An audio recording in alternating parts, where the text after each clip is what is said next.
We live in a culture that is constantly bombarding us with various kinds of advertisements and marketing strategies.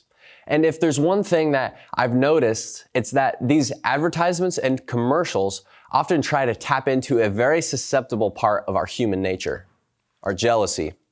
I feel like I'm constantly being trained to not be content with what God has blessed me with and am instead being told that I should really be looking for what I don't have. How can I overcome this when it feels like our culture is training us to be more and more jealous? Hi, I'm Justus Coppinger, your spiritual fitness coach, and today we're going to talk about this. 1 Peter 2, verses 1 through 3 says, "So get rid of all evil behavior. Be done with all deceit, hypocrisy, jealousy, and all unkind speech. Like newborn babies, you must crave pure spiritual milk so that you will grow into a full experience of salvation. Cry out for this nourishment now that you have had a taste of the Lord's kindness." This is such an important truth for us to implement into our lives. Peter points out that when we're trapped in the tunnel vision of jealousy, we're not focused on growing spiritually and training ourselves to live more like Jesus.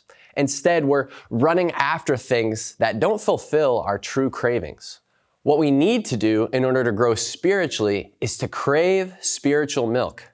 But what does that mean? Peter is trying to draw a picture from things that we experience in everyday life. Think about it this way.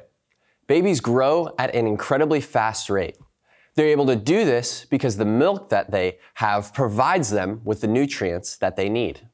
And as followers of Jesus, we need nutrients in order to grow too. But filling ourselves with what we need to grow spiritually is not always easy because it feels like everything around us is working so hard to feed us things that distract us from growing spiritually. Jealousy is a tricky thing because it doesn't necessarily directly affect others. It's mainly an issue of our hearts that causes us to later make decisions that negatively affect others. Because of this, we can often let it slip through the cracks because we don't feel like we're doing anything wrong to anyone else. However, think about what we're putting into our hearts when we allow jealousy to control what we're thinking. We're not focusing on how we can use our gifts to serve others. We're not focusing on how we can learn to love God more and love our neighbors more. Instead, we're focused solely on what we don't have, and we're missing out on opportunities to show kindness and compassion to others. So how can we overcome jealousy? In verse 2, Peter says that we should crave pure spiritual milk and that we should cry out for nourishment. Our spiritual growth begins deep within our hearts. We can desire many different things. The world pulls us to allow jealousy to drive our desires, constantly seeking pleasure from things that we think will make us happier. But God desires for us to eagerly seek a relationship with Him. I think we quickly realize that when we let jealousy control our hearts, we never feel satisfied. But when God is the core of what we desire, we can feel at peace knowing that God will sustain us through everything that comes our way.